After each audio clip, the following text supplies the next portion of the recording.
Hello बच्चों, तो कैसे हो आप। मेरा नाम है हितेश और मैं आपका स्वागत करता हूं द्रोणा अकेडमीज के ई लर्निंग प्रोग्राम पर। तो बच्चों, जो अपना लाइट वाला चैप्टर चल रहा है ना, अब उसमें क्या बचा है बच्चों, अपना जो फिजिक्स वाला पोर्शन था, लाइट वाला पोर्शन था, वो हम पढ़ चुके हैं जो फिजिक्स का है। अब बच्चों कुछ बायोलॉजी का पार्ट है ना, ये बायोलॉजी का पार्ट है जिसका नाम है द ह्यूमन आई, ये अपनी आँख। ठीक है, तो इसके बारे में पढ़ेंगे, इसका कंस्ट्रक्शन और वर्किंग समझेंगे बच्चों। ठीक है, मेरी बात समझ रहे हो आप, construction and working of the human आई, तो ये आज पढ़ेंगे। इंटरेस्टिंग है, बायोलॉजी का पार्ट है, थोड़ा मुझे पढ़ाने में दिक्कत होगी, है ना, लेकिन समझ में आ जाएगा, इतना मुझे पता है। ये डायग्राम बनाने में मुझे बहुत टाइम लगा बच्चों, हालांकि इतना अच्छा भी नहीं बना, फिर भी टाइम लगा क्योंकि बायोलॉजी का पार्ट है। तो स्टार्ट करें बच्चों, स्टार्ट करते हैं। तो आपको डायग्राम दिख रहा होगा बच्चों ह्यूमन आई का। अब बात करते हैं कि ह्यूमन आई है क्या। अरे सर कैसी बात कर रही हो, ह्यूमन आई ये रही आँख, और क्या है। तो बच्चों ये जो आँख है ना, इसका जो वर्किंग है वो एक तरीके से वर्किंग जो है ना, एक तरीके से जो कैमरा है ना उसकी तरह है। किसकी तरह? जो अपन फोटोग्राफिक कैमरा यूज़ नहीं करते फोटो खींचने के लिए, उसकी तरह इसकी वर्किंग है एक तरीके से। ठीक है, अब बात करते हैं ये जो आँख है ये क्या होती है बच्चों। ये जो ह्यूमन आई है एक तरीके से स्फेरिकल बॉल है। क्या है? एक तरीके से स्फेरिकल बॉल है। अगर इसको मैं बाहर निकालूंगा ना तो ये क्या बन जाएगी, एक बॉल बन जाएगी। क्या है? बॉल। कौन सी? Spherical ball. समझ में आ रही मेरी बात? ठीक है, अब समझते हैं। अब वो स्फेरिकल बॉल है, उसको क्या कर दिया मैंने, बीच में से कट कर दिया। अब कट करके ये डायग्राम बना दिया। समझ में आ रही है मेरी बात? अब कट करके ये डायग्राम बना दी, साइड व्यू है। ठीक है, कट पोर्शन का साइड व्यू। तो अब समझते हैं कि ये है क्या, इसका कंस्ट्रक्शन एंड वर्किंग समझते हैं। तो आपको ये डायग्राम दिख रहा है? हाँ सर दिख तो रहा है। ठीक है, डायग्राम दिख रहा है तो अभी समझ भी लेंगे कि है क्या ये। ठीक है, तो सबसे पहले बच्चों स्टार्ट करेंगे हम, सबसे पहले स्टार्ट करेंगे बच्चों यहाँ से। क्या लिखा है मैंने? स्केलेरोटिक। क्या लिखा है? स्केलेरोटिक। अब होता क्या है बच्चों स्केलेरोटिक? बच्चों जो स्केलेरोटिक होता है वो आउटर मोस्ट पार्ट होता है जो कवर करता है आई को। ये देखो, ये दिख रहा है आउटर पार्ट है ना ये इस ह्यूमन आई का। ये जो आई बॉल है उसका आउटर मोस्ट पार्ट है, ये देखो है कि नहीं है ना। और ये क्या करता है बच्चों, कवर करता है। किसको कवर करता है? ह्यूमन आई को कवर करता है। मेरी बात समझ में आ रही? मेरी बात को बस सुनते रहना कि मैं बोल क्या रहा हूँ। ठीक है, तो एक बात समझ में आई, ये जो स्केलेरोटिक होता है वो क्या होता है, आउटर मोस्ट पार्ट होता है किसका? ह्यूमन आई का। जो क्या करता है, कवर करता है। किसको कवर करता है? ये जो आई बॉल है ना, उसको कवर करता है। ठीक है, अब ये बनना किससे होता है बच्चों, ये वाइट टफ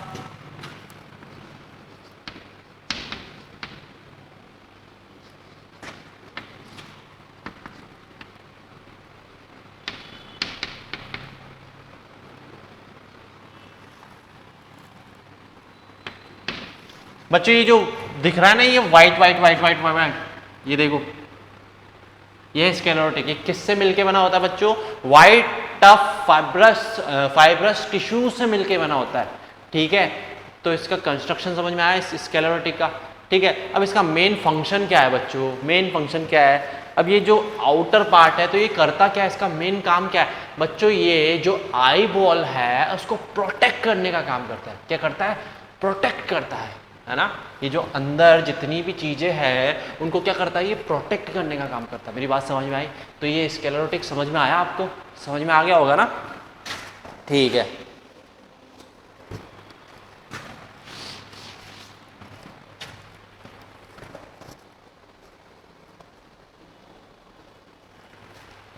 हाँ, तो ये क्या करता है बच्चों, अंदर जितने भी पार्ट है उनको क्या करता है, प्रोटेक्ट करने का काम करता है। तो स्केलेरोटिक समझ में आ गया। अब बात करते हैं बच्चों कॉर्निया की। ये दिख रहा है कॉर्निया बाहर, ये देखो ये वाला, ये वाला कॉर्निया। अब कॉर्निया क्या होता है बच्चों? बच्चों ये जो कॉर्निया है ये outer bulging part of the eye है। ये देखो बल्ज है ना, है कि नहीं है? बल्जिंग पार्ट ऑफ द आई। ठीक है, अब बच्चों ये जो कॉर्निया है ये ट्रांसपेरेंट टिश्यू से मिलके बना होता है। किससे? ट्रांसपेरेंट टिश्यू से। ये जो आउटर बल्जिंग पार्ट है ना, ये हमें दिखाई नहीं देता। क्या है? ये हमें दिखाई नहीं देता। हमारी आंख में भी आ गया, बहुत छोटी सी है ऐसा, पर हमें दिखाई नहीं देता क्योंकि ये ट्रांसपेरेंट टिश्यू से मिलके बना होता है। अब इसका जो कॉर्निया का मेन फंक्शन है वो क्या है? Function of the cornea. बच्चों जो कॉर्निया का जो फंक्शन है वो क्या करता है, एक तरीके से जैसे घर होता है, घर है ना, घर होता है, घर पूरी जगह से बंद है, बस एक विंडो है, अब विंडो से घर के अंदर क्या आ रही है? रोशनी आ रही है। उसी तरह ये क्या है, जो कॉर्निया ना एक तरीके से जो आई है विंडो का काम करता है। किसका? विंडो का काम करता है। इसमें कहीं से भी लाइट एंटर नहीं होगी, लाइट एंटर होगी सिर्फ यहाँ से। ये क्या करता है? अलाउ करता है लाइट को एंटर होने के लिए यहाँ से। कॉर्निया का काम क्या है, मेन फंक्शन क्या है? लाइट को एंटर करने के लिए अलाउ करता है। किसके अंदर? आई बॉल के अंदर। मेरी बात समझ में आई? आई कि नहीं आई? अरे आई, है ना। विंडो की तरह काम करता है। जैसे घर में विंडो होती है ना, उसमें से अब जैसे पूरा घर बंद है, सिर्फ विंडो है, तो विंडो से आएगी ना रोशनी, वही तो अलाउ करेगा लाइट को अंदर आने के लिए। तो कॉर्निया भी एक तरीके से इसकी क्या है? विंडो है, लाइट भी यहीं से ही एंटर करेगी, ये अलाउ करता है। मेरी बात समझ में आई? ठीक है। और ये बच्चों ट्रांसपेरेंट टिश्यू से बना, मिलकर बना होता है ना, ट्रांसपेरेंट टिश्यू से बना रहता है। ठीक है, अब नेक्स्ट देखते हैं बच्चों। अब इसकी बात करेंगे क्रोइड, कोरोइड। ठीक है, ये दिख रहा आपको? ये दिख रहा है? ये red red red red red. बच्चों ये जो क्रोइड होता है एक तरीके से ग्रे मेम्ब्रेन होता है। क्या होता है? Grey membrane. ठीक है, अब मैंने तो रेड से बना दिया क्योंकि I have no grey colour because, ठीक है। तो मेरी बात को समझना, ये जो मैंने रेड रेड बनाया ना, है ना, मैंने ये जो रेड रेड बनाया, एक तरीके से जो क्रोइड है वो क्या होता है? ग्रे मेम्ब्रेन होता है। अब किसका पार्ट होता है बच्चों? Inner part of the sclerotic. ये देखो स्क्लेरोटिक का इनर पार्ट ही तो है, अंदर से ही तो कनेक्ट है ना, अंदर से इनर पार्ट ही तो है स्क्लेरोटिक का। तो क्रोइड स्क्लेरोटिक का इनर पार्ट होता है और ये ग्रे मेम्ब्रेन होता है। ठीक है, अब इसका मेन फंक्शन क्या होता है? देखो बच्चों, its function is to darken the eye from inside and hence prevent any internal reflection. बच्चों इसका जो मेन फंक्शन है वो क्या है कि जो अंदर है ना, जो बॉल, उसके अंदर अंधेरा, डार्कन मतलब अंधेरा बनाए रखने का काम है इसका। क्या है? अंधेरा बनाए रखने का काम है। ये अंदर क्या करता है? डार्क बनाए रखता है। कौन? क्रोइड अंदर डार्क बनाए रखता है। क्यों? और ये क्या करता है बच्चों? अंदर जो होता है ना रिफ्लेक्शन, मल्टीपल रिफ्लेक्शन बोले तो, उसको रोकता है। कौन रोकता है? क्रोइड। ठीक है, तो लाइट एंटर यहीं से होगी। अंदर क्या होता है बच्चों? अंधेरा। अंधेरा किसकी वजह से? क्रोइड। और क्रोइड क्या है? स्क्लेरोटिक का इनर पार्ट है। ये देखो इनर पार्ट है ना, इस वाइट के नीचे ही तो इनर पार्ट। मेरी बात समझ में आई? ठीक है, और इंटरनल रिफ्लेक्शन को क्या करता है? ये रोकता है। अंदर रिफ्लेक्शन नहीं होना चाहिए, अगर रिफ्लेक्शन होगा तो प्रॉब्लम हो जाएगी बच्चों। ठीक है, बस मैं जो बोल रहा हूँ ना वो सुन लो, अपना ज़्यादा दिमाग मत लगाना। ठीक है, इंटरनल रिफ्लेक्शन को रोकता है, स्क्लेरोटिक का इनर पार्ट है, ग्रे मेम्ब्रेन है। ठीक है, तो क्रोइड समझ में आया आपको? ठीक है, अब नेक्स्ट बात करते हैं बच्चों ऑप्टिक नर्व है। ऑप्टिक नर्व, अच्छा नर्व तो समझते हो, हिंदी में बोलो तो नसें। ये देखो हाथ में भी होती है नसें। उसी तरह बच्चों अपना जो ब्रेन होता है, सॉरी ह्यूमन आई होती है ना, इसमें भी नर्व्स होती है। ये देखो ये रेड रेड कलर की मैंने नर्व्स बनाई है बच्चों। अप्रॉक्स 70, कितनी? 70,000 बंडल ऑफ 70,000 नर्व यहाँ पे होती है बच्चों। कितनी सारी? बहुत सारी होती है। ठीक है, अब ये नर्व देखो अंदर एंटर कर रही है। ठीक है, अब ये यहाँ जा रही है। मेरी बात समझ में आ रही है? अब देखते क्या है। It is a bundle of approximately 70,000 nerves originating from the brain. बच्चों ये जो नर्व्स है ना, ये कहाँ से आ रही है? ये ब्रेन से कनेक्ट है। कहाँ से? ब्रेन से। ये आँख है, ये नर्व कहाँ जा रही है? ब्रेन से। कहाँ से ओरिजिनेट हो रही है नर्व? ब्रेन से। ठीक है, अभी समझ में आएगा कि है क्या चीज ये। ठीक है, and entering the eye ball from the behind. और आई बॉल के अंदर कहाँ से एंटर हो रही है बच्चों? पीछे से। ये पीछे वाला पार्टी तो यहीं से तो एंटर हो रही है। मेरी बात समझ में आ रही है? ये जो नर्व्स है वो कहाँ से आ रही है? ब्रेन से आ रही है। और एंटर कहाँ से हो रही है? पीछे से। Entering from the behind of the eye ball. Okay, यहाँ से एंटर हो रही है। मेरी बात समझ में आई? अब इसका मेन फंक्शन क्या है वो भी देख लेते हैं। Its function to carry optical message to the brain. इसका जो मेन काम होता है ना बच्चों, किसका मेन काम? इन ऑप्टिकल नर्व्स का मेन काम क्या होता है बच्चों? ऑप्टिकल मैसेज को ले जाना किसकी तरफ? ब्रेन की तरफ। ये जो ऑप्टिकल नर्व है क्या करती है बच्चों? ऑप्टिकल मैसेज, विजुअल मैसेज, वो मैसेज ले जाता है ब्रेन के पास। फिर ब्रेन के पास जैसे वो मैसेज पहुंचते हैं, फिर हमें क्या दिखता है? हमें सब चीज़ें दिखाई देने लगती है। तो ऑप्टिकल नर्व का बच्चों बहुत बड़ा काम है।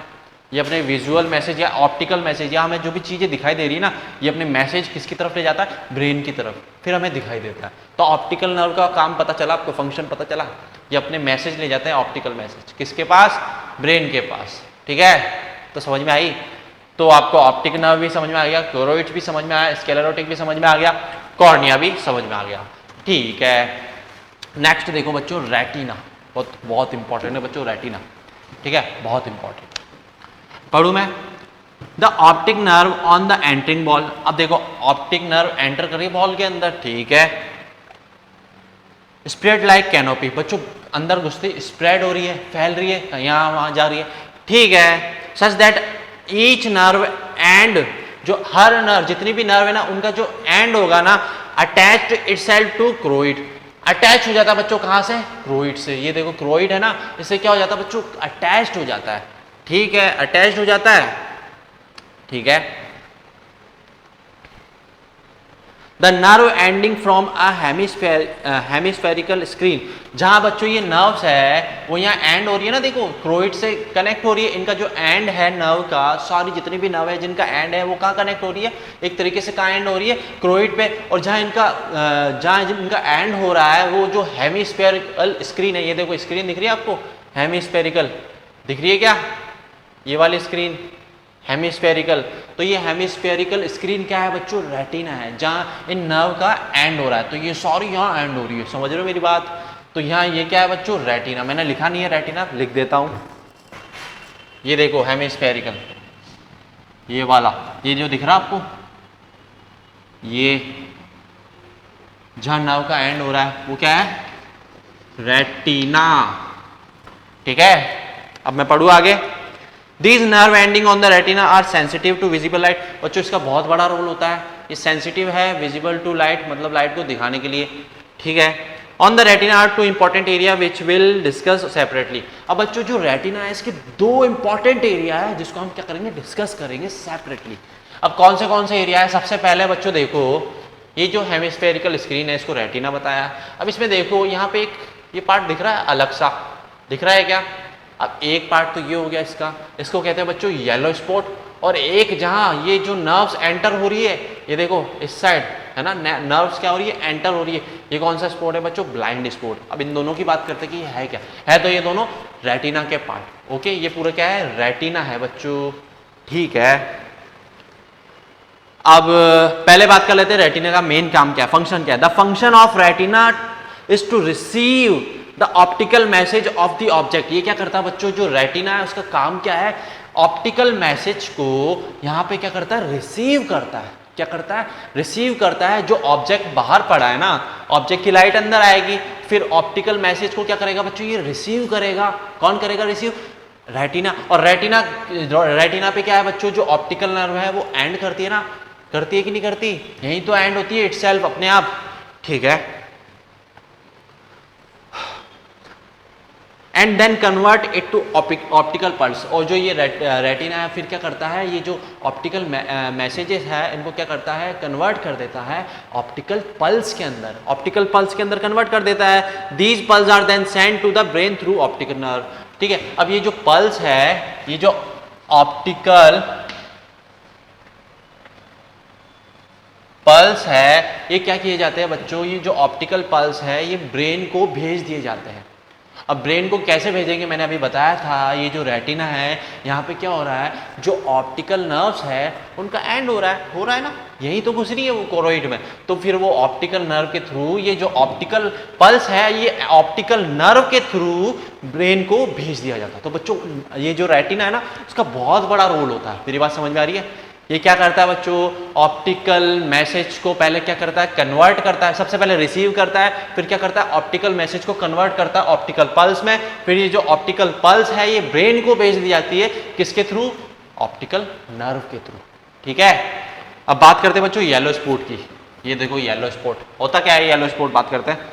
It is a small area facing the eye lens. बच्चों ये देखो स्मॉल एरिया है और ये क्या करता है, फेस करता है लेंस को। ये देखो लेंस है कि नहीं है, ये क्रिस्टलाइन लेंस। ये लेंस को फेस कर रहा है, ये देखो बिल्कुल इसके सामने है कि नहीं, ये देखो बिल्कुल इसके सामने है। तो ये क्या करता है बच्चों, एक तरीके से इसको फेस करता है। येलो स्पॉट क्या करता है, लेंस को फेस करता है। ये देखो बिल्कुल ये लाइन दिख रही है आपको, बिल्कुल लेंस के सामने है, ठीक है, लेंस के सामने है, ठीक है। It has high concentration of nerve ending and slightly raised as well as slightly yellow in colour. बच्चों ये येलो कलर में होता है और यहाँ पे बच्चों हाई कंसंट्रेशन होता है नर्व एंडिंग का। यहाँ पे बहुत सारी नर्व क्या करती है, एंड करती है, क्या करती है, नर्व एंड करती है यहाँ पे, ठीक है। मेरी बात समझ में आ रही है, क्योंकि ये रेटिना का पार्ट है, मैंने बताया रेटिना के अंदर नर्व एंड करती है, ठीक है। अब its function is to form a very clear image. इसका मेन काम क्या है बच्चों, form a very clear image, ये बहुत ही क्लियर इमेज बनाती है। इसका मेन काम क्या है, क्लियर इमेज बनाना by sending a large number of optical pulse to brain. ये क्या करता है बच्चों, इमेज को क्लियर बनाता है और large number of optical pulse को किसकी तरफ भेजता है बच्चों, ब्रेन की तरफ, किसके थ्रू, ऑप्टिकल नर्व के थ्रू, है ना। तो ये रेटिना का पार्ट है, वही बात आ गई यार, ऑप्टिकल पल्स को किस कहाँ भेजता है, ये ब्रेन के पास, ठीक है। तो समझ में आई, येलो स्पॉट येलो कलर का भी होता है ये देख लो, ठीक है, इसके नाम से पता चल रहा है। अब बच्चों बात करते हैं ब्लाइंड स्पॉट की, ये वाला, ठीक है। It is a region on the retina. अरे यार रेटिना का पार्ट है तो रीजन भी रेटिना का ही होगा ना, ठीक है। Where the optic nerve enter the eyeball, जहां से ऑप्टिक नर्व एंटर कर रही है ना, वहां होता है बच्चों ये रीजन, ठीक है। ये देखो यहीं से तो एंटर कर रही है ऑप्टिक नर्व ब्रेन बॉल के अंदर, तो वही है इसका ब्लाइंड स्पॉट का रीजन, ठीक है। It has no nerve ending and hence is insensitive to light. बच्चों इसकी कोई भी नर्व एंडिंग नहीं होती, या नर्व एंडिंग थोड़ी ना हो रही है, यहाँ से तो स्टार्ट हो रही है अंदर घुसना, ठीक है। इसका मेन फंक्शन देख लेते हैं। It does not seem to have any function, इसका वैसे तो मेन कोई काम नहीं होता है, इस पर कोई लाइट नहीं गिरती है, ठीक है। Any image form in this spot is not visible. अगर बच्चों इस स्पॉट पे कोई भी इमेज फॉर्म होती है ना तो हमें नहीं दिखाई देगी, इसलिए इसको क्या कहते हैं, ब्लाइंड स्पॉट। ब्लाइंड मतलब एक तरीके से अंधा, ठीक है। तो इस पर कोई भी इमेज फॉर्म होगी ना तो हमें दिखाई नहीं देगी, इसलिए ये देखो थोड़ा नीचे की तरफ है, इमेज तो यहाँ फॉर्म हो रही है कि नहीं हो रही है, यहाँ थोड़ी फॉर्म होगी, लाइट तो यहाँ से आएगी, तो इमेज कहाँ फॉर्म होगी, यहीं तो फॉर्म होगी, जहाँ लाइट घिरेगी वहीं तो इमेज फॉर्म होगी, यहाँ तो लाइट भी नहीं गिरेगी, इसलिए इससे क्या कहते हैं बच्चों, ब्लाइंड स्पॉट। यहाँ पे कोई नर्व भी एंड नहीं करती है। तो मेरी बात समझ में आई, ठीक है। अब बात करते हैं बच्चों क्रिस्टलाइन लेंस। ये दिख रहा है आपको, ये क्या है बच्चों, क्रिस्टलाइन लेंस। बात करते हैं क्रिस्टलाइन लेंस की। It is a double convex lens. ये बच्चों एक तरीके से कॉन्वेक्स लेंस है। क्या है, कॉन्वेक्स लेंस। अभी मैंने आपको लेंस नहीं पढ़ाया क्योंकि आपके क्लास में है ही नहीं लेंस, तो लेंस ये होता है।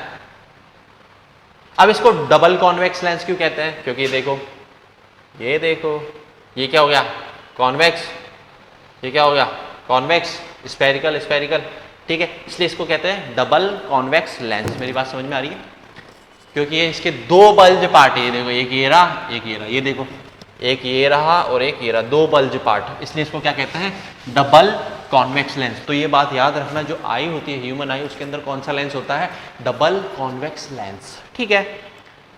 It is made of transparent tissue. बच्चों ये ट्रांसपेरेंट टिश्यू से मिलके बना होता है। अब मैं बात करता हूँ जो लेंस होते हैं ना, जैसे कैमरा में लेंस यूज हो रहा है, ठीक है।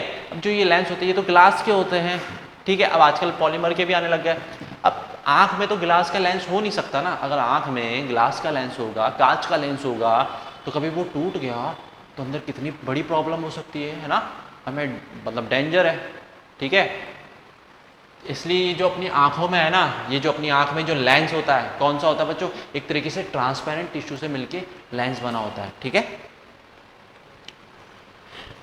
तो ट्रांसपेरेंट टिश्यू से बना होता है। तो अब लेंस है तो उसकी जो एक तरीके से जो ऑप्टिकल डेंसिटी है एज कम्पेयर टू थोड़ी ज़्यादा ही होगी ना। अब मैंने बताया था रिफ्रैक्शन के अंदर जहाँ ऑप्टिकल डेंसिटी थोड़ी ज़्यादा होती है, लेंस है, ठीक है, ऑप्टिकल डेंसिटी ज़्यादा है, लाइट इसके अंदर आएगी तो बैंड होगी कि नहीं होगी बैंड, क्योंकि ये लेंस है, ठीक है। और लाइट जहाँ से बैंड होगी, जब मीडियम चेंज होता है तो लाइट बैंड होती है, अपन ने रिफ्रैक्शन में पढ़ा है, ठीक है ना। तो यहाँ से क्या होगी, लाइट बैंड होगी, तो इसका मेन काम ये भी हो गया। अब ये ट्रांसपेरेंट टिश्यू से मिलके बना होता है, ठीक है। It is held in position by a ring muscle commonly called ciliary muscle. बच्चों अब इसको कौन पकड़े रखा है, इसको किसने होल्ड कर रखा है, ये देखो दिख रही है ये, इसको बच्चों सिलियरी मसल्स ने पकड़ के रखा, हेल्ड कर रखा है कि ये कहीं गिर ना जाए यहाँ वहाँ ये लेंस, ठीक है। तो इसको कौन पकड़ के रखता है बच्चों? Ciliary muscles. मेरी बात समझ में आ रही है? कौन पकड़ के रखा है इसको, कौन होल्ड करके रखता है? Ciliary muscle. ये देखो ये रही, ठीक है। तो सिलियरी मसल्स का भी आपको वर्क पता चल गया। ये जो सिलियरी मसल्स होती है ये किसको, जो ये जो क्रिस्टलाइन लेंस है इसको क्या करती है, होल्ड करके रखती है रिंग शेप में, ठीक है, और कहीं गिरे ना वो, ठीक है। बात समझ में आई? ठीक है। It function is to focus the image of different object clearly on the retina. अब लेंस का बच्चों काम क्या होता है, ऑब्जेक्ट से जो रेज आ रही है उस ऑब्जेक्ट की रे को या इमेज को फोकस करना किसके ऊपर? रेटिना के ऊपर। रे आएगी अंदर, ये लेंस का काम क्या होगा, इमेज को फोकस करना किसके ऊपर? रेटिना के ऊपर। ये इमेज को फोकस करता है बच्चों किसके ऊपर? रेटिना के ऊपर। इसका मेन काम ही यही है, फोकस करना इमेज को, ठीक है। तो ये समझ में आया? ठीक है, आगे बढ़ते हैं। अब बात करते हैं बच्चों सिलियरी मसल्स होती क्या है। तो सिलियरी मसल्स का मैंने आपको बता दिया, एक बार पढ़ भी लेते हैं। It is a ring of muscles, एक तरीके से रिंग ऑफ मसल्स होती है, रिंग तरीके से, ठीक है, विच holds the crystalline lens in position. और जो क्या करती है, होल्ड करके रखती है क्रिस्टलाइन लेंस को पोजीशन के अंदर, उसी की पोजीशन में। ये देखो एक ही पोजीशन है ना, उसमें क्या करता है, उसको हेल्ड करके रखता है, उसको पकड़ के रखता है, ठीक है। When these muscles relax, जब ये मसल रिलैक्स हो जाती है, ठीक है, ये जो मसल्स है ना सिलियरी मसल, जब ये रिलैक्स हो जाती है, they increase the focal length of crystalline lens and vice versa. ये क्या करती है, जब जैसे ही ये जो सिलियरी मसल्स है ये रिलैक्स हो जाती है, तो ये जो अपना लेंस है ना, इसकी जो फोकल लेंथ होती है वो क्या होती है, बढ़ जाती है।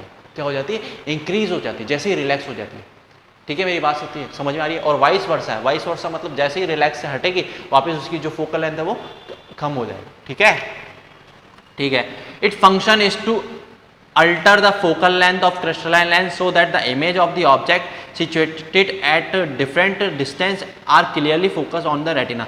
बच्चों इसका मेन काम यही होता है, ये जो अपना लेंस है ना इसकी फोकल लेंथ को चेंज करना, कभी कम हो रही है कभी ज़्यादा हो रही है। जैसे ऑब्जेक्ट दूर पड़ा है ना, तो फोकल लेंथ चेंज होनी चाहिए, जैसे पास पड़ा है तो फोकल लेंथ चेंज होनी चाहिए। तो ऑब्जेक्ट क्लियर इमेज को फोकस करने के लिए इसका मेन काम इसका भी है, किसका? सिलियरी मसल्स का। ये क्या करता है, ये जो क्रिस्टलाइन लेंस है जैसे ये रिलैक्स होती है, क्रिस्टलाइन लेंस की जो फोकल लेंथ है वो बढ़ जाती है। जैसे ही वापस रिलैक्स से हटती है, रिलैक्स नहीं होती है, वापस अपने काम में आती है, तो ये क्या करती है बच्चों, जो फोकल लेंथ है वो कम हो जाती है, ठीक है ना। इसका बहुत बड़ा रोल है ये इस फोकल लेंथ चेंज करने में, किसकी? क्रिस्टलाइन लेंस की, ठीक है। अब बच्चों बात करते हैं आइरिस की। ये दिख रहा है आपको, ये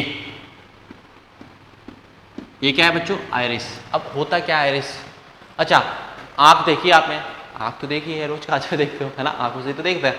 अब आपने देखा होगा एक ब्लैक ब्लैक सा कुछ होता है आँख में, होता है कि नहीं होता? अब उसके अंदर एक ब्राउन सा होता है बच्चों, ब्राउन ब्राउन सा, और बीच में एक होल सा दिखता है ब्लैक कलर का, दिखता है कि नहीं दिखता? बीच में होल सा ब्लैक कलर का दिखता है ना, और उसके ऊपर ये जो ब्राउन ब्राउन सा होता है कि नहीं होता? ब्राउन ब्राउन सा। अब ये जो ब्राउन ब्राउन सा होता है, ये किसी के ग्रे भी होता है, किसी के ब्लू भी होता है। ये क्या होता है बच्चों? ये आइरिस होती है। क्या होती है? आइरिस। ये देखो आइरिस है। और ये बच्चों जो होल दिख रहा है, ये जो आपके बीच में होल होता है ब्लैक कलर का बिल्कुल छोटा सा, इसको क्या कहते हैं बच्चों? प्यूपिल।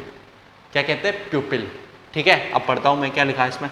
It is a circular diaphragm suspended in front of crystalline lens. ये क्रिस्टलाइन लेंस के बिल्कुल सामने होता है एक तरीके से, ठीक है। It has a tiny hole in the middle, एक छोटा सा होल होता है मिडिल में, बिल्कुल बीच में, ये रहा, जिसको अपन क्या कहते हैं? प्यूपिल कहते हैं, ठीक है। It has tiny muscles arrange radially around the pupil. बच्चों इसके ये देखो मसल से भी कनेक्ट है, ये देखो, ठीक है, ये मसल से कनेक्ट रहता है, इसको मसल क्या करें? होल्ड करके रख रही है, okay. These muscle can increase और decrease the diameter of the pupil. अब वही बात आ गई बच्चों, ये जो मसल्स है ना ये क्या कर सकती है? जो डायमीटर है प्यूपिल का इंक्रीज भी कर सकती है और डिक्रीज भी कर सकती है। तो मसल्स का बहुत बड़ा रोल है बच्चों। The iris is heavily pigmented. The color of eyes depend upon the color of pigment. ठीक है। The function of iris is to control the amount of light entering the eye. अब बच्चों जो आयरिस है इसका main काम क्या है? मेन काम ये है कि ये कंट्रोल करता है कि कितनी लाइट अंदर जानी चाहिए, ठीक है। ये लाइट एंटर होती है ना उसको कंट्रोल करता है, किसको? लाइट को, अंदर एंटर हो रही है ना उसको कंट्रोल करता है कौन? आयरिस, ठीक है। This is done by increasing और decrease the diameter of pupil. ये जो अंदर कंट्रोल कर रहा है, कौन, आइरिस कंट्रोल कर रहा है ना, किसको, लाइट को एंटर होने के लिए। ये डन कैसे होता है बच्चों, ये जो प्यूपिल है, ये देखो इसके बीच में नीचे प्यूपिल है, इसका डायमीटर इंक्रीज और डिक्रीज करके, जैसे ही डिक्रीज करेगा तो ये छोटा सा हो जाएगा, छोटा सा हो जाएगा तो फिर लाइट कम जाएगी, जैसे ही जो डायमीटर बड़ा हो जाएगा तो लाइट ज़्यादा अंदर जाएगी। तो एक तरीके से ये क्या कर रहा है, लाइट को क्या कर रहा है बच्चों, लाइट को क्या कर रहा है, एक तरीके से वो कर रहा है, कंट्रोल कर रहा है कि कितनी लाइट अंदर जानी चाहिए। ठीक है, किसके थ्रू, प्यूपिल के थ्रू। मेरी बात समझ में आई? ठीक है, अब बच्चों बात करते हैं विट्रस ह्यूमर। किसकी बात कर रहे हैं, विट्रस ह्यूमर। ये जो दिख रहा है आपको blue blue blue blue blue पूरा अंदर है ना, जो अंदर आई बॉल है उसके अंदर ये क्या होता है बच्चों, विट्रस ह्यूमर भरा हुआ रहता है। एक तरीके से ये क्या होता है, लिक्विड होता है। विट्रस ह्यूमर क्या होता है बच्चों, लिक्विड होता है, ये इसके अंदर फिल रहता है। पढ़ता हूं मैं क्या लिखा है, it is a dense jelly like fluid. एक तरीके से जेली लाइक फ्लूइड रहता है बच्चों, जेली टाइप का होता है ना, डेंस। स्लाइटली ग्रे इन कलर बच्चों, एक तरीके से स्लाइटली कम ग्रे कलर का होता है ये। ठीक है, filling the part of the eye, एक तरीके से जो आई का पार्ट है ना, इसको क्या करता है, फिल करता, भरता है। Between crystalline lens and retina, ये देखो ये लेंस और ये रेटिना, इसके बीच का जो पार्ट है इसको क्या कर देता, फिल कर देता। कौन, विट्रस ह्यूमर। ठीक है, अब इसका मेन काम क्या है, पढ़ लेते हैं। Its function is to prevent the eyeball from collapsing due to change in atmospheric pressure. जब एटमॉस्फेरिक प्रेशर चेंज होता है तो कोलैप्सिंग से बचाता है। कौन बचाता है, ये विट्रस ह्यूमर कोलैप्सिंग से बचाता है। अगर एटमॉस्फेरिक प्रेशर ज़्यादा हो जाएगा तो अंदर प्रॉब्लम हो सकती है ना बच्चों, तो ये क्या करता है, कोलैप्सिंग से प्रॉब्लम ना हो उससे बचाता है। कौन बचाता है, विट्रस ह्यूमर, और अंदर आई बॉल को बचाता है। ठीक है, एंड सेकेंड वर्क क्या है बच्चों, इसका फंक्शन क्या है, in focusing the ray clearly on the retina. इसका भी बच्चों ये काम है कि ये क्या करता है, अब एक तरीके से क्या है, ये लिक्विड है, जेली टाइप का है ना, अब लिक्विड है तो अंदर लाइट बैंड होगी कि नहीं होगी, रिफ्रैक्शन होगा, तो अंदर रिफ्रैक्शन होगा। इसका मेन काम क्या होगा बच्चों, जो लाइट अंदर आ रही है या जो भी ऑब्जेक्ट की लाइट अंदर आ रही है उसको क्या करेगी, फोकस कराएगी किसके ऊपर, रेटिना के ऊपर। ठीक है, रेटिना के ऊपर फोकस कराएगी। ये कौन, ये विट्रस ह्यूमर। ठीक है, तो समझ में आई? ठीक है, अब बच्चों एक्वस ह्यूमर की बात करते हैं। ये देखो, ये दिख रहा है आपको, ये फिल हुआ है, ये निशान दिख रहा है, एक्वस ह्यूमर। ये भी एक तरीके से क्या है, लिक्विड है। ये भी पढ़ लेते हैं क्या है, ये लास्ट है बच्चों। It is a watery saline fluid. ये भी क्या होता है, एक तरीके से फ्लूइड है बच्चों। ठीक है, filling the part of the eye between the cornea and the crystalline lens. अब ये किसको फिल करता है बच्चों, क्रिस्टलाइन लेंस और कॉर्निया के बीच के पार्ट को क्या कर देता है, फिल कर देता है। ये भी एक तरीके से क्या है बच्चों, ट्रांसपेरेंट होता है, ट्रांसपेरेंट होता है ना। ठीक है, it's function is to prevent front part of the eye ball from collapsing with the change in atmospheric pressure. एक तरीके से इसका वही वाला काम है जैसा इसका काम था। ये क्या करता है बच्चों, कोलैप्सिंग को बचाता है, रोकता है, एटमॉस्फेरिक चेंज होता है ना उससे बचाता है। किसको, ये जो फ्रंट आई पार्ट है ना, आई बॉल का जो फ्रंट पार्ट है उसको बचाता है। ठीक है, अब इसका सेकंड फंक्शन देखते हैं, to keep the cornea moist. ये कॉर्निया है ना बच्चों, ये जो कॉर्निया है इसको क्या करता है बच्चों, मॉइस्ट करे रखता है, मॉइस्ट करके रखता है। कौन, ये एक्वस ह्यूमर मॉइस्ट करके रखता है इसको। ठीक है, मेरी बात समझ में आई? तो ये सारे पॉइंट समझ में आया आपको, आई होप सो समझ में आ गए होंगे और आपको वर्किंग भी समझ में आ गई होगी। ये जितने भी पॉइंट्स लिखे हैं इनका बहुत बड़ा रोल होता है अपने को चीज़ें दिखने में। ठीक है, आपको ऑप्टिकल नर्व भी समझ में आई होगी, रेटिना भी बहुत बड़ा रोल होता है। ठीक है ना, क्योंकि जो रेटिना के ऊपर ही इमेज फॉर्म होती है, रेज जितनी भी अंदर घुसती है, अंदर एंटर होती है, वो किसके ऊपर फोकस होती है बच्चों, रेटिना के ऊपर। ठीक है, अब रेटिना से फिर वो जो ये ऑप्टिकल नर्व है ये क्या करती है, ऑप्टिकल पल्स को मैसेज के थ्रू ले जाती है किसके पास, ब्रेन के पास। ऑप्टिकल पल्स को कहाँ ले जाती है, ब्रेन के पास। फिर हमें चीजें दिखाई देने लगती है। अच्छा ऐसी है क्या? ठीक है, तो समझ में आया? थोड़ा कम समझ में आया होगा, अगर कम समझ में आया तो नोट से पढ़ लेना, क्योंकि बायोलॉजी का पार्ट है बच्चों। देखो जितना मुझे आता था मैंने समझा दिया। मुझे नहीं लगता कि समझ में नहीं आया होगा यार, इतना बुरा भी नहीं समझाया मैंने, है ना, अच्छा ही समझाया है। ठीक है, इसको नोट कर लो। हाँ बच्चों, अब हम पढ़ेंगे power of accommodation of the I. Human आई की जो पावर होती है ना, पावर ऑफ अकोमोडेशन होता क्या है ये पढ़ेंगे। ठीक है, सबसे पहले बात करते हैं, ये डायग्राम बनाया है ये भी समझने आपको।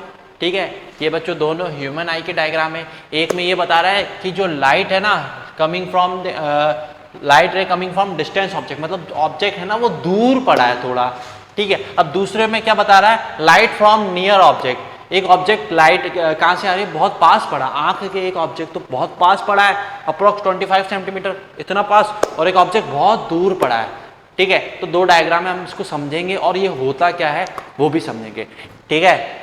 अब बच्चों बात करते हैं, when the objects in front of the eye then light ray coming from the object are refracted and after passing through the vitreous humour they are focused on the retina.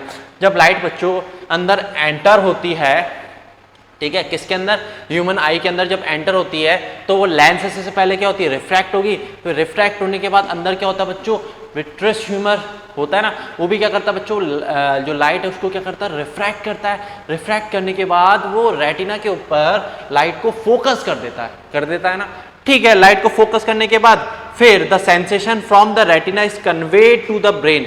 अब यहाँ से जो अपने जो ऑप्टिकल पल्स हो गया, optical message किसकी तरफ भेजे जाते हैं बच्चों, ब्रेन की तरफ भेजे जाते हैं, किसके थ्रू, ऑप्टिकल नर्व के थ्रू ब्रेन को भेजे जाते हैं, ठीक है। The optic nerve and the object become visible, फिर हमें क्या दिखता है बच्चों, ऑब्जेक्ट दिखने लग जाता है, ठीक है। अब बच्चों बात करते हैं इन दोनों इमेज को, जो मैंने डायग्राम बनाया इनको समझेंगे। सबसे पहले मैं पढ़ रहा हूँ उसको समझ लेते हैं। When I in normal condition, जब बच्चों आंख है ना नॉर्मल कंडीशन में, नॉर्मल कंडीशन में मतलब जब सिलियरी मसल रिलैक्स्ड है, रिलैक्स, हाँ, उसको देख रहा हूँ, रिलैक्स है ना, कोई दिक्कत नहीं है, उसको देख रहा हूँ रिलैक्स है। जैसे ही इसको देखूंगा थोड़ी टेंस हो जाएगी मेरी आंखें, अरे है कि नहीं है। जब इस डायग्राम की बात करेंगे, जब ऑब्जेक्ट पास में होगा तो जो सिलेरी मसल्स है वो क्या हो जाएगी बच्चों, टेंस हो जाएगी, थोड़ी तनाव में आ जाएगी। और जब ऑब्जेक्ट दूर है, जब मैं दूर की चीज देख रहा हूं तो जब सिलेरी मसल क्या है, रिलैक्स है, आराम से, कोई दिक्कत नहीं है, मेरे को ज्यादा दिमाग लगाने की, ज्यादा फोकस करने की आवश्यकता नहीं है, ठीक है। अब बात करते हैं, when the eye in normal condition the muscle are not strained, है ना, जब आंख नॉर्मल कंडीशन में होगी ना तो जो मसल्स है वो रिलैक्स रहेगी, स्ट्रेन नहीं होगी, ठीक है। अभी मैंने पहले बताया था जब मसल्स रिलैक्स रहती है तो फोकल लेंथ ऑफ लेंस क्या होती है, ज़्यादा होती है। तो ये डायग्राम आपको चेंज दिख रहा होगा, इसमें लेंस अलग है, इसमें लेंस अलग है। तो इसमें लिखा है the eye lens is thin, जो लेंस है वो थिन है, focal length is large, focal length ज़्यादा होगी ना बच्चों जब ये सिलेरी मसल रिलैक्स है, ठीक है। तो the muscle are not strain, the clear image of object situated infinity is form on the retina. Light कहाँ से आ रही है, एक तरीके से इन्फिनिटी से आ रही है, और इमेज कहाँ फॉर्म हो रही है बच्चों, रेटिना के ऊपर फॉर्म हो रही है, ये देखो जहाँ इंटरसेक्ट कर रही है वहीं फॉर्म होगी, ठीक है। This is possible only when the distance between lens and retina is equal to the focal length of the lens. बच्चों ये कब होता है, जब distance between lens and retina is equal to focal length. बच्चों लेंस और retina के बीच में जितनी भी डिस्टेंस है, ये डिस्टेंस फोकल लेंथ की डिस्टेंस के बराबर होगी, तभी ये पॉसिबल होगा जब भी हमें चीजें दिखाई देने लगी, जब लाइट इन्फिनिटी से आ रही है, ठीक है। जब इन्फिनिटी से आ रही है ना, इस वाले केस में क्या होगा, लेंस और जो रेटिना है इसके बीच की डिस्टेंस किसके इक्वल होगी बच्चों, फोकल लेंथ के इक्वल होगी, लेंस की फोकल लेंथ के, ठीक है, ठीक है। When the object is close to the, अब बात करते हैं इसकी, जब ऑब्जेक्ट आंख के पास में है तो हमें ऑब्जेक्ट ब्लर दिखाई देना चाहिए ना, जब ऑब्जेक्ट आंख के पास में आ गए तो जो इमेज है वो कहाँ है, रेटिना के पीछे बननी चाहिए, ठीक है, और हमें ब्लर दिखनी चाहिए, पर ऐसा नहीं होता है। ऑब्जेक्ट इमेज तो अभी भी कहाँ बनेगी बच्चों, रेटिना के ऊपर ही बनेगी, और कैसे बनती है वो समझते हैं अब, ठीक है। When object is close to the eye, the image should be formed behind the retina and it should by blurred, है ना, blurred होनी चाहिए, but it is not in reality, पर ऐसा होता नहीं है बच्चों, because when the object is close to the eye, then muscle are strained automatically। जैसे ही ऑब्जेक्ट हमारी आंख के पास में आता है तो मसल्स होती है ना बच्चों, स्ट्रेन हो जाती है, स्ट्रेन मतलब एक तरीके से टेंस हो जाती है। जैसे ही मसल टेंस होगी तो इसकी जो फोकल लेंथ है वो कम हो जाएगी बच्चों, इसकी फोकल लेंथ हो जाएगी कम, और इसके जो साइज, ये जो फोकल लेंथ कम होगी तो इसमें कुछ ना कुछ तो चेंज होगा ना बच्चों, ठीक है। अगर इसकी फोकल लेंथ कम नहीं होती तो ये लाइट फिर यहाँ इंटरसेक्ट करती रेटिना के पीछे, फिर हमें ब्लर ब्लर दिखाई देता, ठीक है। तो बहुत बड़ा रोल चल रहा है यहाँ पे, ठीक है।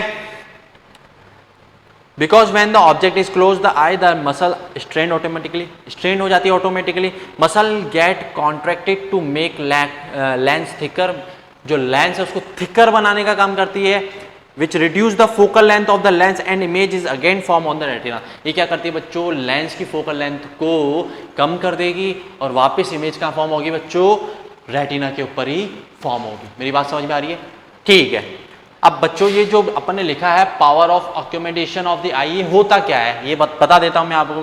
The ability of self adjustment of focal length of the eye lens, ये जो फोकल लेंथ चेंज हो रही है ना, ये ability of self adjustment of focal length, जो फोकल लेंथ है वो चेंज हो रहा है लेंस का, कभी ज़्यादा हो रहा है कभी ये कम हो रहा है, ये सेल्फ एडजस्टमेंट जो होता है ना, इसी को क्या कहते हैं बच्चों, पावर ऑफ अक्यूमुलेशन, इसी को कहते हैं।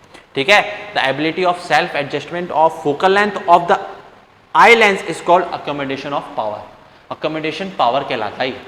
ठीक है, ये जो फोकल लेंथ चेंज हो रही है, कभी ज़्यादा हो रही है कभी कम हो रही है, ये सेल्फ एडजस्टेबिलिटी तो हो रहा है। जैसे ही मैंने पास में लाया तो ये क्या हो गई, टेंस हो गई, टेंस होने से क्या हुई, जो फोकल लेंथ है वो कम हो गई, हुई ना कम। जैसे ही ऑब्जेक्ट दूर है तो रिलैक्स है, रिलैक्स है तो फोकल लेंथ ज़्यादा हो गई। ठीक है, तो ये क्या हो रही है, अपने आप चेंज हो रही है। इन्हीं का चेंज होना ही क्या होता है बच्चों, पावर ऑफ अक्यूमुलेशन कहलाता है। ठीक है, तो ये समझ में आया बच्चों। इसमें देखो लाइट कहाँ से आ रही है, एक तरीके से इन्फिनिटी से आ रही है, यहाँ से अंदर जैसे घुसी, यहाँ एक्विस ह्यूमर होता है लिक्विड, यहाँ से रिफ्रैक्शन होगा, लाइट बैंड हुई थोड़ी सी, देखो फिर लेंस आ गया, लेंस से भी बैंड होगी, थोड़ी और बैंड हुई। ठीक है, अब अंदर कौन सा है बच्चों, विट्रस ह्यूमर, अब वही है लिक्विड, वो भी लिक्विड है ना, डेंसिटी ज़्यादा, ऑप्टिकल डेंसिटी, तो हमें पता है फिर वापस लाइट बैंड होगी, तो और बैंड होते बोलते यहाँ पे क्या करेगी, इंटरसेक्ट करेगी और यहाँ इमेज फॉर्म होगी। ठीक है, और यहाँ सिलियरी मसल रिलैक्स्ड है। अब बात करते हैं ऑब्जेक्ट थोड़ा पास में आ गया, इतना 25 सेंटीमीटर की डिस्टेंस पे, तो क्या होता है बच्चों, ये जो सिलियरी मसल से टेंस हो जाएगी। आपने देखा होगा जितना पास होगा ज़्यादा फोकस करना पड़ता है, टेंस हो जाती है सिलियरी मसल, तो टेंस होते ही इसकी फोकल लेंथ क्या हो जाएगी बच्चों, कम हो जाएगी। अब पॉइंट आया, इसमें देखो साइज में भी चेंज दिख रहा होगा आपको, लेंस के दिख रहा है ना, तभी तो इमेज फॉर्म हो रही है। अगर साइज चेंज नहीं होता ना तो फिर ये इमेज यहाँ फॉर्म होती पीछे, पीछे फॉर्म होती ना रेटिना के, तो हमें दिखता ही नहीं कुछ, ब्लर दिखता। ठीक है, तो अब देखो ये ऑब्जेक्ट पास में पड़ा है 25 सेंटीमीटर की डिस्टेंस पे, लाइट आई, अब इसके अंदर घुसी अंदर, तो यहाँ से जैसे ही वो है, कौन से ह्यूमर है बच्चों, एक्विस ह्यूमर, यहाँ से क्या होगी, रिफ्रैक्ट होगी, रिफ्रैक्ट होने के बाद यहाँ देखो बैंड हो गई, बैंड होने के बाद लेंस से भी बैंड होगी, बैंड होगी यहाँ इंटरसेक्ट कर जाएगी। दोनों डायग्राम समझ में आए, नोट कर लो इनको फटाफट से, ये समझ में आया? ठीक है, मिटा रहा हूँ मैं। हाँ तो बच्चों अब हम बात करेंगे रेंज ऑफ विजन की। रेंज ऑफ विजन मतलब हम कहाँ तक देख सकते हैं, समझ में आ रही मेरी बात, कि आप कितनी दूर तक देख सकते हो या कितना पास तक देख सकते हो, कि आपकी विजन मतलब अपनी देखने की क्षमता कितनी है, कितनी रेंज है। ठीक है,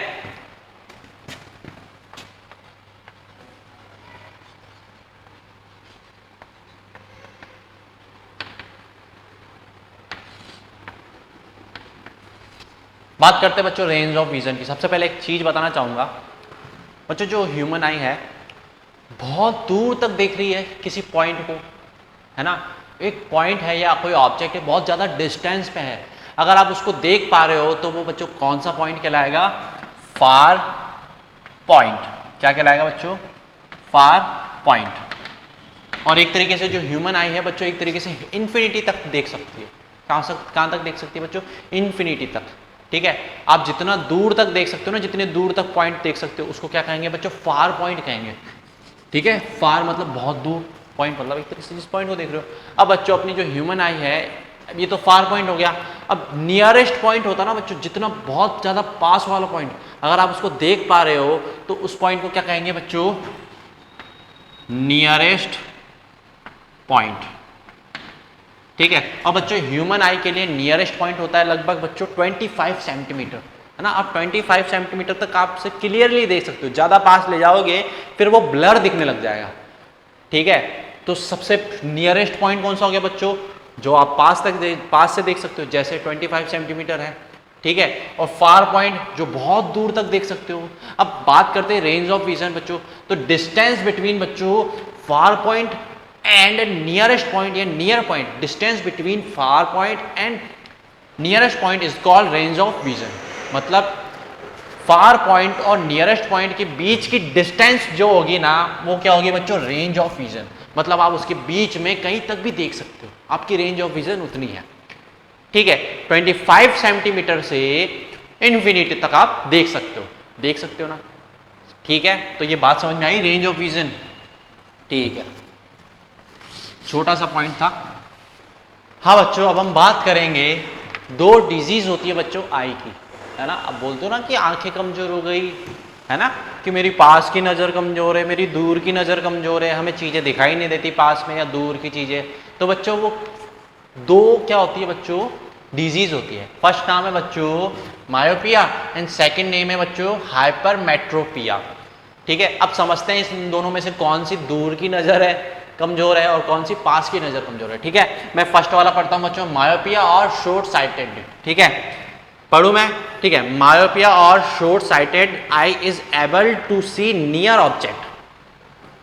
ठीक है, अब ये जो नाम दिख रहा है बच्चों शॉर्ट साइटेड, मतलब शॉर्ट मतलब पास की चीजें। ठीक है, इस वाली डिजीज में हम बच्चों पास की चीजें क्लियरली देख सकते हैं, दूर की चीजें हमें नहीं दिखाई देती।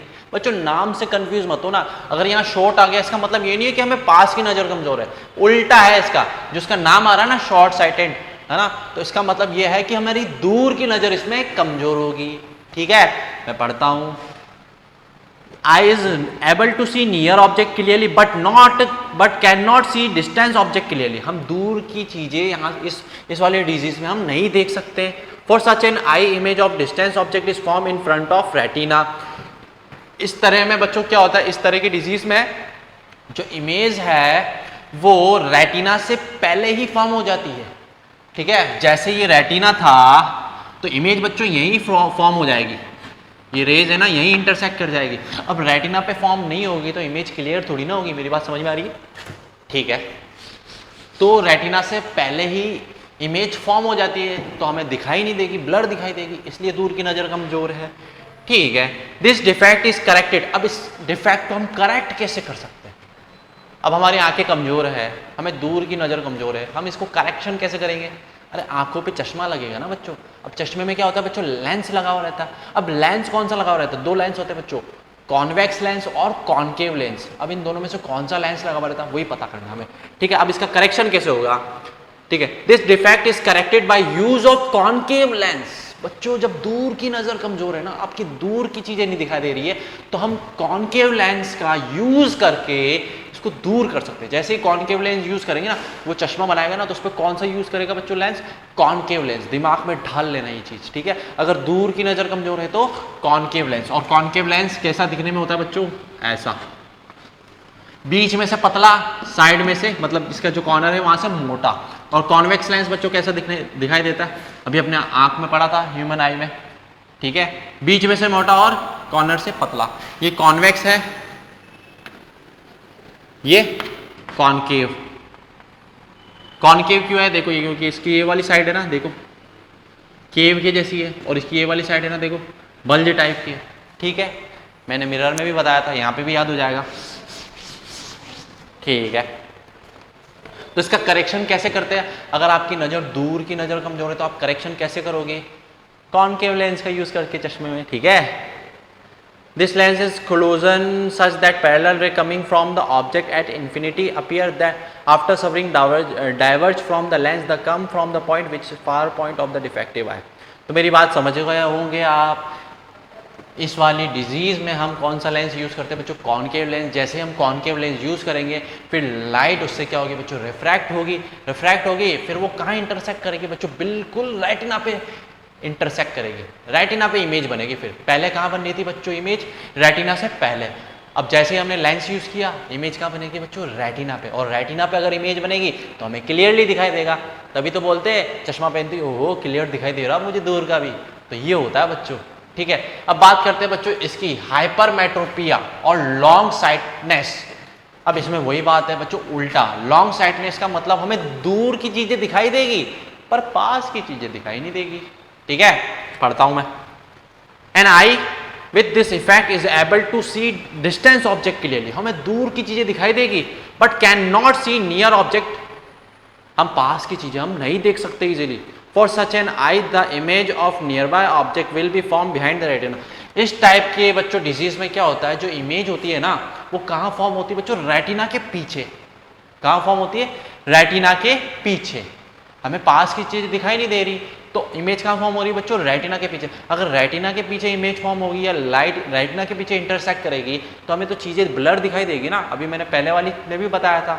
अब हमें इमेज कहाँ फॉर्म करानी बच्चों, रेटिना पे। तो हम क्या करेंगे, इसमें भी बच्चों इसका करेक्शन करने के लिए चश्मा पहनेंगे। चश्मे में अब कौन सा लेंस यूज होगा बच्चों, इस वाले केस में बच्चों को कॉन्वेक्स लेंस यूज में लेता है। कौन सा, कॉन्वेक्स। अगर आपकी पास की नज़र कमजोर है तो कॉन्वेक्स लेंस यूज करेंगे, अगर आपकी दूर की नज़र कमजोर है तो कॉनकेव लेंस यूज करेंगे। मेरी बात समझ में आई, ये डिजीज समझ में आया, इसका करेक्शन समझ में आया, ठीक है। अब बच्चों अब बात करेंगे हम केयर ऑफ आई, कि हम आंखों की केयर कैसे कर सकते हैं। केयर बोले तो ध्यान कैसे रख सकते हैं, ठीक है। आंखों की केयर कैसे कर सकते हैं, ध्यान कैसे रख सकते हैं, ठीक है। तो आपकी आंखों का ध्यान रखना बच्चों बहुत जरूरी होता है, क्योंकि आंखें बहुत इंपॉर्टेंट है ना। अगर ये खराब हो जाएगी तो आपको दिखेगा नहीं, है ना, ठीक है। पढ़ूं मैं, फर्स्ट है चश्मा पहनो। अगर आप बाहर जाते हो, धूप पड़ती है तो आपको चश्मा पहनना चाहिए। चश्मा पहनोगे तो अंदर डस्ट के पार्टिकल्स नहीं जाएंगे। अगर डस्ट के पार्टिकल अंदर जाएंगे तो थोड़ा तो खराब करेंगे आंखों को, ठीक है। तो अपने को सन ग्लासेस यूज करने चाहिए, ओके। और हमें बच्चों डायरेक्ट सन की तरफ नहीं देखना चाहिए, क्योंकि जो सन है ना उसमें से बहुत हार्मफुल लाइट, बहुत ज़्यादा इंटेंसिटी होती है उस लाइट की, तो वो हमारी आंखों को डिफेक्ट कर सकती है। तो डायरेक्टली सन की तरफ नहीं देखना चाहिए हमें। चश्मा पहन के देख लो, ठीक है ना, सन ग्लासेस पहन के देख सकते हो, पर डायरेक्टली आप देखोगे ना तो आपकी आंखें खराब हो सकती है, तो आप नहीं देख सकते। और बच्चों जो लैंप होता है जिससे लाइट बहुत तेज आ रही है, जैसे हैलोजन लाइट, उसकी तरफ भी डायरेक्टली ऐसे नहीं देखना चाहिए, आंखें खराब हो सकती है बच्चों, ठीक है। और अपनी आंखों को बच्चों क्लीन वाटर से वॉश करते रहना चाहिए, ठंडे पानी से वॉश करना चाहिए, और बिल्कुल साफ सुथरे पानी से आंखों को धोना चाहिए। उससे आंखें बच्चों सही रहती है। ये कह रहे हैं आंखों की, है ना, ध्यान रख अपन आंखों का, ठीक है। और बच्चों हमें ज़्यादा दूर चीज़ें भी रख के भी नहीं पढ़ना चाहिए। जैसे आप कभी पढ़ाई कर रहे हो तो ज़्यादा दूर रख के पढ़ रहे हो तो ये भी नहीं करना चाहिए, या ज़्यादा पास भी रख के नहीं पढ़ना चाहिए, ठीक है। नॉर्मल डिस्टेंस पे रख के पढ़ना चाहिए। अगर आप ज़्यादा दूर रख के पढ़ोगे तो आपको थोड़ा ध्यान लगाना पड़ेगा, ज़्यादा पास रख के पढ़ोगे तो भी दिक्कत है, तो इसमें आंखें खराब हो सकती है आपकी, ठीक है। और बच्चों खाने का भी ध्यान रखना चाहिए, जैसे विटामिन वाली चीज़ें खानी चाहिए। बच्चों जो आंखें हैं वो विटामिन ए की कमी से खराब हो जाती है। किसकी, विटामिन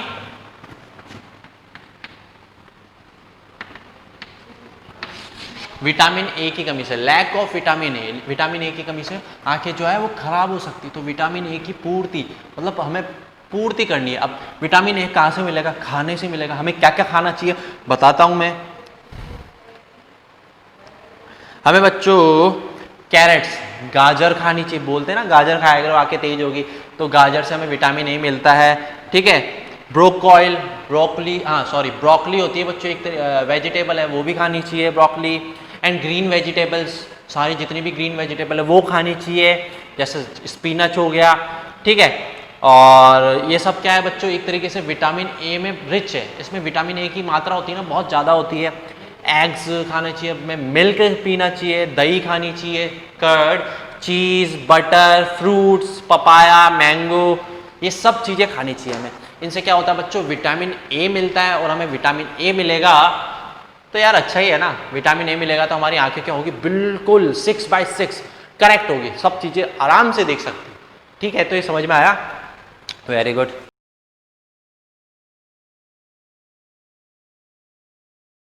हाँ तो बच्चों अब एक और चीज़, बच्चों कोई कोई होते हैं जिनकी बीमारी से आंखें खराब हो जाती है, बिल्कुल आंखें, है ना। या कोई कोई होते हैं, कुछ ऐसे पर्सन होते हैं जो बचपन से जिनकी आंखें नहीं होती, है ना। तो बच्चों जो ऐसे होते हैं उन वो कैसे पढ़ते हैं, वो कैसे देखते हैं। आप कभी आपने सोचा है कि यार वो कैसे जीते होंगे, हर चीज़ को कैसे टैकल करते हैं। तो बच्चों ऐसे जो लोग होते हैं ना, जिनकी आंखें बिल्कुल नहीं हैं, जिनकी बीमारी से ख़राब हो गई, है ना, ब्लाइंड हो गए, वो कैसे पढ़ते हैं बच्चों, ठीक है। वही बात करते हैं। What is Braille. अब होता क्या है ब्रेली, मैं पढ़ता हूँ। The most popular resource for visually changed person, challenged person. Visually challenged person मतलब जिसकी आंखें, जिनको बिल्कुल नहीं दिखाई देता, ठीक है, इस Braille. The most popular resource, बच्चों ये जो ब्रेली है वो क्या है, एक तरीके से रिसोर्स है। किन के लिए रिसोर्स है?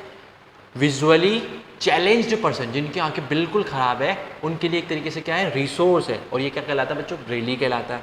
लुइस ब्रेली एक ये साइंटिस्ट का नाम है ना। Louis Braille himself a visually challenge person. वो कौन, ये जो है ना, वो खुद एक चैलेंज्ड, विजुअली चैलेंज पर्सन थे, इनको भी नहीं दिखाई देता था, ठीक है। Developed a system for visually challenge person, इन्होंने क्या किया, एक सिस्टम को डेवलप किया, किन के लिए? विजुअली चैलेंज पर्सन को, जिन्हें दिखाई नहीं देता उनके लिए, ठीक है। एंड पब्लिश्ड इन 1821, 1821 1821 में इसको डेवलप किया, okay. The present system was adopted in 1932। अब ये जो प्रेजेंट सिस्टम है, मतलब एक तरीके से बिल्कुल इसको अडॉप्ट किस सन में किया था बच्चों? 1932 में इसको ऑफिशियली इसको क्या कर लिया बच्चों? अडॉप्ट कर लिया। इसको यूज़ करते हैं जो भी ऐसे नहीं देख पाते हैं ना। अब है कि आपको समझ में आ जाएगा, भी समझ में आ जाएगा, ठीक है। बात करते हैं अब द प्रेजेंट सिस्टम, जो प्रेजेंटली चल रहा है ना, वो system was adopted in 1932। There is a Braille code for common languages, है ना। अब यहाँ बच्चों क्या होता है, ये ब्रेली है क्या, यहाँ पे क्या होता है बच्चों? ब्रेली कोड्स होते हैं, कुछ कोड होते हैं जिसमें क्या होती है बच्चों? कॉमन लैंग्वेजेस होती है, मैथमेटिक्स एंड साइंटिफिक नोटेशन, कुछ नोटेशन होते हैं जैसे, और मैथमेटिक्स भी होती है। Many Indian language can be read using the Braille system. बहुत सारी इंडियन लैंग्वेज अपन रीड कर सकते हैं, किसके थ्रू? ब्रेली सिस्टम के थ्रू, ठीक है। अब Braille system has 63 dot pattern और कैरेक्टर। इसमें क्या होता है बच्चों? 63 डॉट्स होते हैं या कैरेक्टर होते हैं, किसके अंदर? ब्रेली सिस्टम के अंदर, ठीक है। Each character represent a letter. ये 63 कैरेक्टर है और हर कैरेक्टर क्या करता है? रिप्रेजेंट करता है बच्चों, लेटर को रिप्रेजेंट करता है। लेटर मतलब समझते हो ना, लेटर को रिप्रेजेंट करता है या कॉम्बिनेशन ऑफ लेटर्स को रिप्रेजेंट करता है, ठीक है।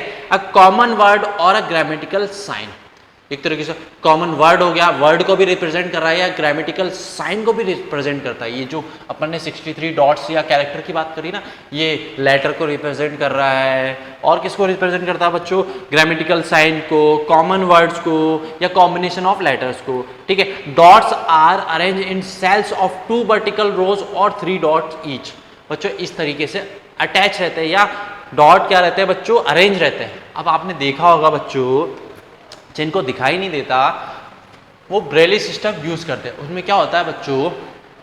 ऐसा टच करके फील करते हैं, ठीक है ना।